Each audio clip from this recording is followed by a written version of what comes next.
টিমের জন্য আমি কতটুকু দিতে পারছি এটা ইম্পর্টেন্ট। তো আমি বিশ্বাস করছি তারা এবার ভালো কিছু করবে। রান আমি মোটামুটি ভালো করেছি, বাট আমার ক্যাপাবিলিটি আমি বিশ্বাস করি যে এর থেকে আমি বেটার ব্যাটসম্যান।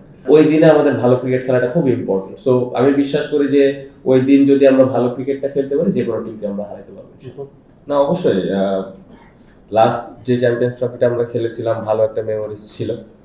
সেমিফাইনাল খেলেছিলাম, অবশ্যই এটা বাড়তি একটা অনুপ্রেরণা দিবে আমাদের।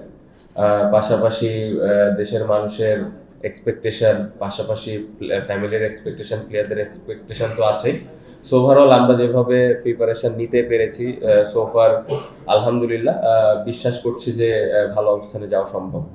আলহামদুলিল্লাহ, আমার মনে হয় যে ম্যাচ খেলতে পারি না এর ভিতরে পজিটিভ কিছু দিক ছিল, যেরকম আমি রেগুলারই এক্সট্রা ব্যাটিং করার সুযোগ পেয়েছি, কিভাবে আর একটু প্রিপেয়ার হতে পারি। সো ওইখানে কোচেসরা হেল্প করেছেন এবং পাশাপাশি আমার ফিটনেসটা নিয়েও আমি কাজ করতে পেরেছি। সো বিপিএল এর ওই সময়টা খুব ভালো প্রিপারেশন নিতে পেরেছি। আশা করছি যে যদি সবকিছু ঠিকঠাক থাকে টুর্নামেন্টটা ভালো যাবে। প্রথমে যেটা বললেন যে লাস্ট ওয়ান ডে মেমোরিজটা আমার ভালো, লাস্ট ম্যাচে একটা ভালো ইনিংস খেলেছিলাম আফগানিস্তানের সাথে।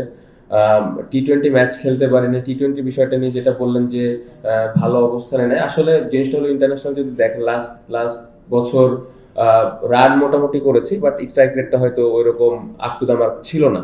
বাট ওভারঅল যদি রানের কথা বলেন, রান আমি মোটামুটি ভালো করেছি, বাট আমার ক্যাপাবিলিটি আমি বিশ্বাস করি যে এর থেকে আমি বেটার ব্যাটসম্যান। সো ওইটা নিয়ে আসলে ওই ফরম্যাটটা নিয়ে চিন্তা করছি না। ওয়ান ডে ফরম্যাটটা ভালো যাচ্ছে, অনেকদিন পরে ম্যাচ খেলবো, ম্যাচ প্রিপারেশনটা আসলে এখানে হচ্ছে। গতকালকে একটা ম্যাচ সিনারিও হয়েছে, আজকে একটা হবে, এবং সামনে আর একটা প্র্যাকটিস ম্যাচ আছে। সো ম্যাচ প্র্যাকটিসটা ওখানে হয়ে যাবে। আর এই ফরম্যাটটা তো আমরা ছোটবেলা থেকে অনেক খেলি, সো অ্যাডজাস্টমেন্টের খুব একটা প্রবলেম হয়। আমার মনে হয় না কোচ এরকম কোনো কিছু মিন করেছে। ফরম্যাট ওয়াইজ অবশ্যই একটু তো ডিফারেন্স থাকে, বাট আমার মনে হয় যেভাবে স্পেশালি ব্যাটসম্যানরা খেলেছে এই টুর্নামেন্টটা, উইকেটটা ভালো ছিল, আমরা যে কন্ডিশনে খেলবো আশা করছি যে এর থেকে হয়তো বেটার উইকেট থাকবে। সো ব্যাটাররা ভালো প্রিপারেশন নিয়েছে, এখন লম্বা সময় মাঠে থাকাটা ইম্পর্টেন্ট। কিভাবে যে 50, 60, 70 যে ব্যাটসম্যানরা রান করছে এটা কিভাবে 100, 130 করতে পারে, এটা ইম্পর্টেন্ট। সো ওটার জন্য এই ম্যাচ সিনারিও গুলো হচ্ছে, একটা প্র্যাকটিস ম্যাচ আছে। বোলাররা আপনি দেখেন যে এই ভালো উইকেটের মধ্যেও বেশ কিছু আমাদের বোলার ভালো বল করেছে। সো আমার মনে হয় প্রিপারেশনের দিক দিয়ে আমরা ভালো অবস্থানে আছি। স্টিল আমাদের হাতে আরো 6-7 দিন সময় তো আছে। সো আমার মনে হয় যে 6-7 দিনে আরো একটু গুছাই নিতে পারবো আমরা। অবশ্যই খুব ইম্পর্টেন্ট প্লেয়ার দুইজনই, আমার মনে হয় এত বছর ধরে খেলছেন, লাস্ট চ্যাম্পিয়ন্স ট্রফিটাও খেলেছেন। সো অবশ্যই তাদের এক্সপিরিয়েন্সটা অনেক important. But as a captain আমি যে জিনিসটা সবসময় চিন্তা করি যে কোনো ইন্ডিভিজুয়াল প্লেয়ারের উপর আমি ভরসা করতে চাই না। পুরো টিম হিসেবে যদি আমরা খেলতে পারি, যেদিন যে প্লেয়ারটা ভালো খেলবো ও দায়িত্ব নিয়ে যেন খেলাটা জিতাই, অবশ্যই ওই আশাটাই প্রত্যেকটা প্লেয়ারের কাছ থেকে করি। এবং যে জিনিসটা আমি চাইবো রিয়াদ ভাই, মুশফিক ভাইয়ের কাছে, তাদের এক্সপিরিয়েন্সটা যেন প্রত্যেকটা প্লেয়ারের কাছে দেয়, এবং মাঠের ভিতরে স্পেশালি যখন খেলাটা চলবে তাদের ভিতরে যদি কোনো আইডিয়াস থাকে অবশ্যই যেন এটা ওই প্লেয়ারটাকে শেয়ার করে। না, এ ধরনের টুর্নামেন্টে অবশ্যই চ্যালেঞ্জ তো থাকবে, বাড়তি প্রেশারও থাকবে প্রত্যেকটা টিমের জন্যই। সো আমার মনে হয় যে আমি স্পেশালি পাকিস্তানে আশা করছি যে 300+ স্কোরই হবে। সো এই ধরনের স্কোর আমরা যদি আগে ব্যাটিং করে অবশ্যই করতে হবে, এবং আমাদের ডিফেন্ড করার ক্ষেত্রেও এরকম দেখা যাচ্ছে যে ডিফেন্ড করা লাগবে। সো 300+ এক্সপেক্ট করতেছি। দুবাইতে এক এক সময় এক এক রকম হয়, বাট স্টিল আমার কাছে মনে হয় 260 to 280 এর ভেতরে থাকবে।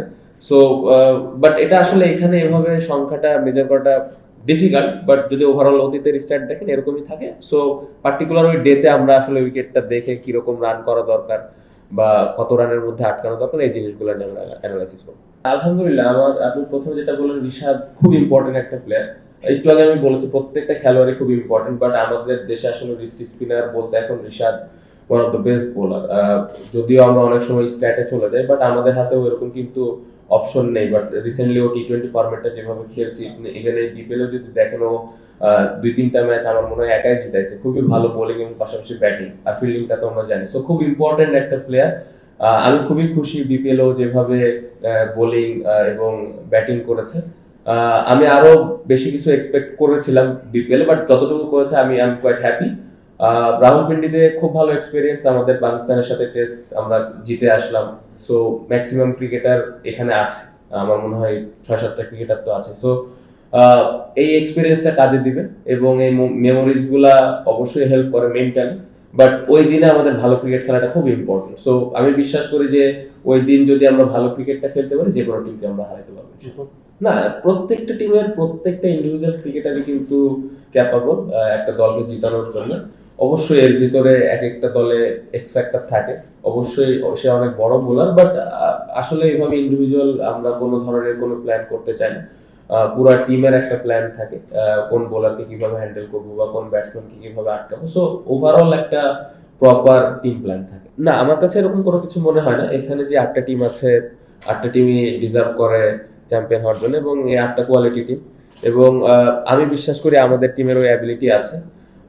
বাড়তি প্রেশারের কথা আমার মনে হয় না যে কেউ বাড়তি প্রেশার ফিল করবে, কারণ সবাই এটাই চাচ্ছে, সবাই এটাই চায় মনে প্রাণে, এবং সবাই এটাই বিশ্বাস করে যে আমাদের ওই অ্যাবিলিটিটা আছে।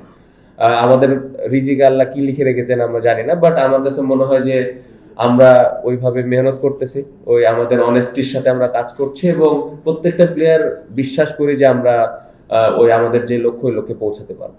না, যে 15 জন ক্রিকেটার এই স্কোয়াডে আছেন, আমি 15 জনকে নিয়ে খুবই খুশি, এবং আমি কনফিডেন্ট যে এই 15 জনের ভিতরে যেই খেলবে সে মানে একা হাতে ম্যাচ জিতাইতে পারে, ওই অ্যাবিলিটি সবার আছে। সো আমি কোয়াইট হ্যাপি যে স্কোয়াডটা আমাদের আছে। তো অবশ্যই এটাই খুব ইম্পর্টেন্ট। আমার মনে হয় যে স্পেশালি মিডল ওভারে যদি আমরা উইকেট নিতে পারি, স্পেশালি স্পিনার যেই খেলবেন, উইকেট যদি আমরা বের করতে পারি, অবশ্যই টিমের জন্য খুব ভালো। এবং আমি বিশ্বাস করি যে তাদের মধ্যে অ্যাবিলিটিটুকু আছে। এবং একটা লাস্ট সিরিজটা হয়তো হয় নাই, ওয়েস্ট ইন্ডিজের কথা আপনি যদি বলেন, ওই সিরিজ হয়তো আমরা মিডল ওভার উইকেটটা নিতে পারি নাই। তার মানে এই না যে আমরা সামনের যে ম্যাচগুলো খেলবো ওখানে পারবো না। সো অতীতে আমরা এরকম অনেক ম্যাচ আছে যে মিরাজ মিডল ওভার উইকেট নিয়ে খেলা জিতাইছে, নাসুম উইকেট নিয়ে জিতেছে, রিশাদ টি20তে আমি একটু আগে বললাম। সো অ্যাবিলিটি সবারই আছে। ওই দিনে যে দায়িত্বটা পাবেন এবং ওই দিনটা ওর করে নেওয়াটা খুব ইম্পর্টেন্ট, এবং টিমের জন্য আমি কতটুকু দিতে পারছি এটা ইম্পর্টেন্ট। তো আমি বিশ্বাস করছি তারা এবার ভালো কিছু করবে। না, আমি একটু আগে বললাম যে ইন্ডিভিজুয়াল আসলে চিন্তা করছি না। তাদের পুরো টিমটাই ভালো দল। শুধু ইন্ডিয়ার কথা বলবো না, পাকিস্তান, নিউজিল্যান্ড, 3টা দলে খুবই ব্যালেন্স একটা দল। সো 3টা দলের সাথে আমাদের কষ্ট করে খেলতে হবে।